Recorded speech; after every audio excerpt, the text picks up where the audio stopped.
A gente ouve muitos mitos sendo propagados a respeito da alimentação à base de vegetais. Quem tirou as carnes, quem é vegano sabe do que eu tô falando. Mas e quando a gente ouve isso de um endocrinologista? Dá uma olhada aí. Agora, eu tenho que ser realista, já que eu conheço a fisiologia do corpo humano e expor para vocês a verdade de que você foi feito para comer carne. Pode ser carne de tatu, de jacaré, de cobra, do que você quiser. Come carne. Muita gente me mandou esse vídeo, inclusive a doutora Adriana Reis, uma médica que falou: Ricardo, você precisa fazer um vídeo resposta. Então, a gente vai para ele agora. Eu sou o Ricardo Laurino e você está no Momento Veg.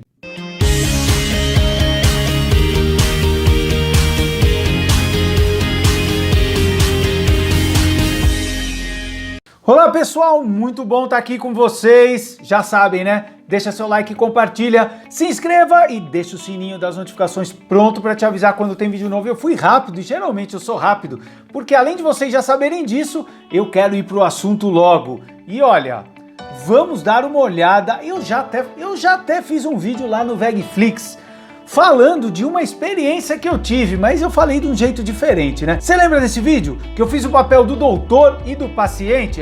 Fez sucesso.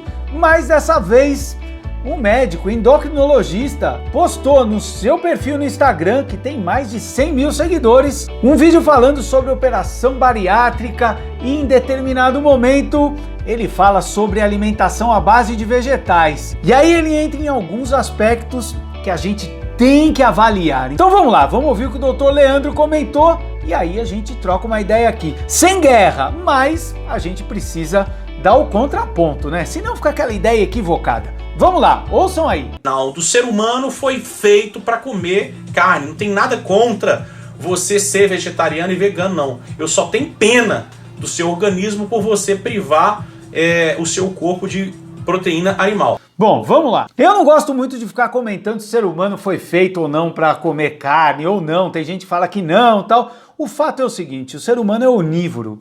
E o onívoro tem a capacidade de se alimentar de diversos alimentos, tanto de origem vegetal quanto de origem animal. Isso é uma vantagem, uma capacidade que a gente tem que nos dá uma vantagem de poder escolher. E nesse aspecto, quando a gente tem a capacidade de escolher e a gente tem acesso a esses alimentos, que comprovadamente, a gente já percebe comprovadamente quantas pessoas estão se alimentando à base de vegetais, estão bem, e cada vez mais instituições não veganas, mas de nutricionistas, instituições as maiores do mundo confirmam que é possível, não só é possível, como pode trazer inúmeros benefícios esse tipo de alimentação. Quando a gente tem esse contexto, não é só a questão do alimento que a gente põe para dentro, mas tudo que está envolvido.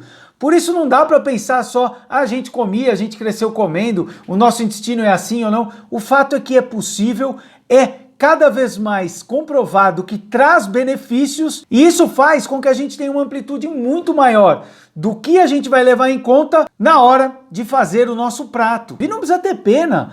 Não precisa ter pena de nós, veganos, tenha ou do nosso intestino. Aliás, a ideia de compaixão, de respeito, essa sim faz parte da característica principal do ser humano como espécie, que é a capacidade de avaliar aquilo que faz, o seu entorno, as sensações, a condição de senciência dos animais e baseado nisso, com essas informações e usando de toda a capacidade natural que nós humanos desenvolvemos de ter uma análise crítica, a gente fazer o bom uso dela e fazer escolhas mais interessantes, não só para nós, mas também para os outros seres que sentem, para o meio ambiente e tudo que está envolvido. Então essa ideia de dizer que é natural, a gente precisa comer, ela traz um viés muito equivocado e perigoso, porque faz com que as pessoas achem que o que é natural simplesmente não deve ser questionado, sendo que a nossa natureza nos desenvolveu e fez com que a nossa característica principal fosse exatamente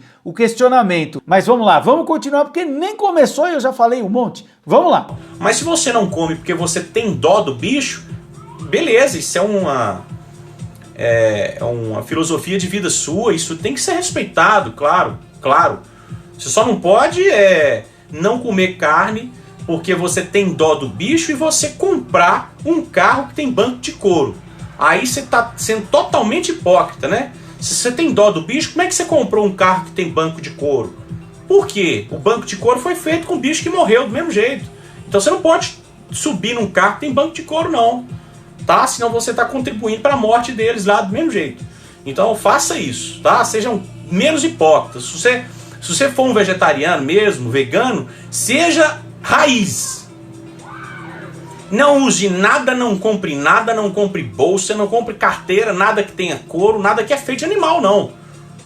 Você tem que fazer isso, né? Senão você está sendo muito mentiroso consigo mesmo e com a sociedade. Vamos lá, doutor. Em relação ao banco de couro, sim, a ideia do veganismo é realmente a pessoa não comprar nem carro que tenha banco de couro, carteira, sapato, não ir a zoológico. Você podia até aumentar isso, né? A nossa ideia é fazer com que a gente tenha um amplo respeito aos animais o máximo possível. Aliás, lá no fundo todo mundo tem essa percepção. Ninguém quer ver animais sofrendo, morrendo, sendo explorados. O problema é que a gente tem uma herança cultural que acaba inclusive influenciando doutores, a medicina e vários outros campos da nossa sociedade. Mas isso está mudando e é necessário que mude. Agora, quanto à questão da pessoa subir num carro, aí já é outra questão. O veganismo trata do assunto de forma muito clara, na medida do possível e do praticável. Ou seja, nós entendemos o contexto em que a gente está. E o contexto que nós vivemos é um contexto de exploração animal, sim. E isso faz com que impossibilite a gente viver 100% sem nada que tenha uma relação com a exploração. A gente vai estimular para que a sociedade se transforme, mude. É por isso que existe o movimento vegano. Senão não haveria necessidade. Se a gente não tivesse em nenhum lugar, nada de couro, ninguém comesse carne, não tivesse exploração zoológico, aquário, circo, seja lá o que for, a gente não ia precisar do movimento. O movimento está inserido nesse contexto, ele acaba tendo algumas dificuldades em alguns aspectos por conta dessa herança cultural que a gente tem, mas é exatamente por isso que ele existe. Então, é muito pelo contrário. Eu sou vegano, doutor, e eu digo para as pessoas, dê os seus passos. Se você não conseguiu, se você ainda não conseguiu se livrar e acabou comprando alguma coisa que tem exploração animal, eu vou incentivar a não comprar. Mas se você comprou, não abandone tudo. Não é porque você não fez algo que você vai abandonar o resto. Pelo contrário, quando você faz algo, você dá um passo, você estimula, influencia outras pessoas a também darem. E quando alguém fala algo como o doutor falou, que não é vegano, e dá essa percepção de 8 ou 80, influencia de forma negativa. Ao invés da gente ter um processo de transformação, onde cada um vai contribuindo de uma forma, e a gente vai criando uma nova visão, uma visão de amplo respeito aos animais, que é o que o veganismo trata e propõe, não. Vem uma ideia dessa de alguém que nem é vegano, dizendo que não, ou é 8 ou 80, senão você está sendo hipócrita. Então, eu, como vegano, estimulo cada passo. Se você não conseguiu ainda, eu vou estimular para que você consiga, mas não abandone o que você já avançou. Por favor, doutor, a gente luta tanto para que as pessoas deem seus passos e você vai dizer que ou é tudo ou é nada? Não, vamos lá, vamos estimular. Inclusive o doutor podia também dar seus passos, hein? Tá meio difícil, mas vamos lá. Vamos continuar assistindo aí o que ele falou nesse vídeo. Agora, eu tenho que ser realista, já que eu conheço a fisiologia do corpo humano e expor para vocês a verdade de que você foi feito para comer carne. Oi? Peraí, doutor. Vamos lá. As grandes instituições de nutricionistas, os estudos já comprovam que é possível, e é uma pena a gente ouvir reforços desse de um médico falando questões que já são ultrapassadas. Olha, eu nem sou médico, hein? O que eu tô falando aqui, eu não tô dizendo que você precisa comer ou que você não precisa. O que eu tô dizendo é que é possível, é mais do que possível, traz enormes benefícios. Eu não vou ser mal educado de falar para o doutor ir estudar, mas fica o convite a ir conhecer um pouco melhor essa relação da alimentação à base de vegetais e todos os benefícios que ela pode trazer para as pessoas. Vamos lá, vamos continuar, porque agora vem outro ponto, vamos lá. A deficiência de proteína animal, né, é uma das causas. Tem gente que não come nem o ovo da galinha. Pô, até Jesus comia peixe, mano. Come peixe, pelo menos. Eu não estou falando de comer carne de boi, não. Você não tem que comer carne de boi. Carne Pode ser carne de tatu, de jacaré, de cobra, do que você quiser. Come carne, entendeu? Se vira. Não precisa ser carne de boi. A proteína é proteína, não interessa de onde vem. Carne é carne. Inclusive eu afirmo com mais certeza que o nosso trato gastrointestinal ele foi mais feito ainda para comer carne branca, carne de peixe, mais do que a carne de boi, carne vermelha. Mas nada contra quem come a carne vermelha, não. Bom, aqui, ao meu modo de ver, vem a maior contradição. Quando ele diz que tem que comer proteína, não importa se é da carne vermelha ou se é da branca, proteína, qualquer bicho, seja lá qual for, proteína é proteína. Mas ele quer se referir a isso dizendo que proteína é proteína, como se a proteína vegetal não fosse proteína, como se carne fosse proteína. E não, doutor, isso é um equívoco. A carne tem proteína, assim como os vegetais têm proteína. Isso é uma das coisas mais básicas. E esse mito de que a carne tem a proteína é porque os aminoácidos essenciais estão todos na carne. Já no reino vegetal, você precisa ter uma junção de alimentos. Por exemplo, arroz e feijão. O arroz e feijão já tem as proteínas, né, os aminoácidos essenciais que a carne tem. Então, essa ideia, olha o viés, tem que comer proteína, seja lá qual for, ótimo, beleza, mas proteína é carne. Não, que equívoco crasso. E aí, de repente, ele fala, come qualquer coisa, se vira, de um jeito até estranho, né? Mas eu não vou nem entrar nesse aspecto, porque todo animal é animal, então toda a relação que a gente deveria ter deveria ser de respeito com todos, então não vou entrar nem nisso. E aí ele recorre, o doutor recorre a Jesus, até Jesus comia peixe, como você não vai comer? Doutor, Jesus fazia tanta coisa que você não faz e que as pessoas não fazem. Não tem correlação, Jesus nunca mandou as pessoas comerem. Pelo contrário, o que a gente mais ouve é a nossa relação de compaixão, é a nossa busca por uma sociedade benevolente, uma sociedade justa. E isso tem muito mais uma relação com a nossa postura de respeitar os animais, seja eles o cachorrinho que está em casa, ou seja o animal que não deveria, mas que vai para o prato. Esse respeito tem muito mais essa relação de ensinamentos de Jesus do que propriamente dele ter comido peixe ou não. O ensinamento maior dele não foi falar sobre alimentação, sobre nutrição, foi falar sobre alimentar o nosso coração, a nossa alma. Se a gente entrar nesse ambiente religioso, era disso, essa é a principal fala, essa é a principal mensagem. E pense, qual que está mais relacionada? Qual que faz mais parte? Pessoas que decidem não colocarem os animais em seu prato, terem uma atitude de respeito em relação aos animais em todos os âmbitos, no máximo possível, ou uma postura de explorar e matar mais de 70 bilhões de animais que vivem uma vida terrível, somente os animais terrestres. E se a gente incluir os aquáticos, a gente vai ir para um número próximo de 1 trilhão para algo que você, doutor, eu e todo mundo que está assistindo a esse vídeo não tem necessidade, poderia se alimentar evitando todo esse sofrimento que vem junto, que vem carregado a esses produtos, a essas práticas. Se for falar de Jesus, fale sobre isso, é muito mais justo, inclusive em relação ao que ele veio pregar aqui. Fica aí a dica, hein? Mas vamos lá, que tá acabando, hein? Então esse também é um motivo de queda de cabelo. Deficiência de ferro. Aí o vegano entra em dois problemas. Ele não come proteína animal e também não tem ingestão legal de ferro. Porque a proteína, a carne vermelha tem muito ferro, 2 mais, né? Que é o ferro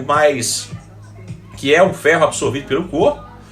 Não é o ferro dos feijão não, tá? É ferro diferente. O ferro do feijão é o 3 mais. Bom, gente, para responder a isso, eu vou pedir licença e colocar um trecho de um vídeo que o Dr. Eric fez e está na Sociedade Vegetariana Brasileira, no canal da Sociedade. Eu vou pegar só um trecho para responder essa questão do ferro. Mas não tem melhor explicação e mostrar claramente o equívoco do que ele está dizendo com alguns trechos desse vídeo. Dr. Eric, eu convoco você mesmo sem você saber, mas eu vou te mandar esse vídeo e aproveito para agradecer o imenso trabalho que você realiza para rebater esses mitos, esses equívocos que são continuamente propagados, inclusive por colegas seus. Dr. Eric, então, agradecimento. E você aí, assista. Eu vou deixar depois o link para você assistir completo, mas dê uma olhada nos trechos para rebater isso.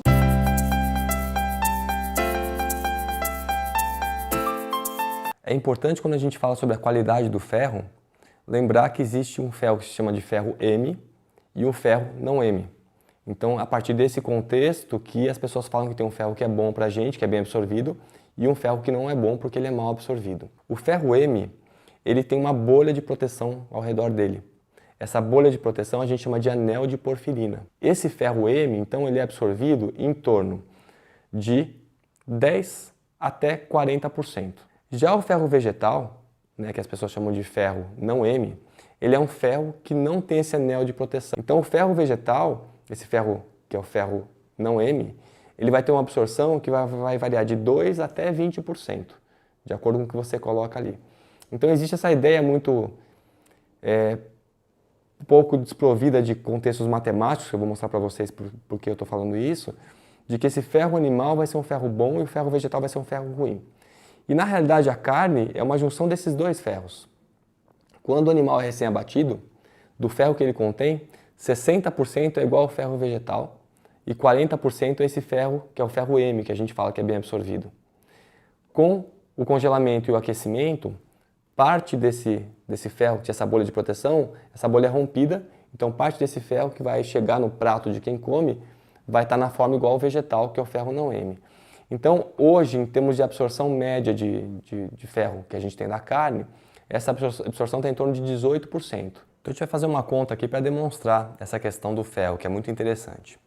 Então, em 190 calorias, e esse número foi escolhido porque é o que representa uma porção de carne, que seria o máximo que o Ministério da Saúde preconiza para o consumo diário de carne para quem consome.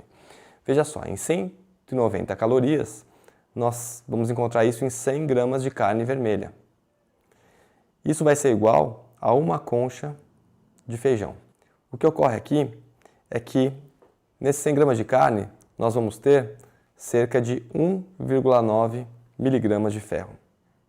E nós vamos absorver desse ferro cerca de 18%. Portanto, a absorção final desse ferro vai ser de 0,34 miligramas. Ou seja, vai passar do seu intestino para o sangue 0,34 miligramas. Por outro lado, em uma concha de feijão, nós vamos ter 4 miligramas de ferro. E nós vamos absorver desse ferro 10% dele. Ou seja, você vai absorver 0,40 miligramas de ferro. Isso é interessante porque não é errado o conceito de que o ferro vegetal ele é menos absorvido que o ferro animal. De fato, a gente absorve 18% do ferro do animal e 10% aqui do vegetal. Ou seja, é 80% maior a absorção do ferro animal, se a gente for pensar em termos estatísticos. Só que, como tem mais ferro no vegetal, a absorção final vai ser a mesma ou até melhor quando você come o feijão comparado com a carne. Bom, acho que ficou muito claro.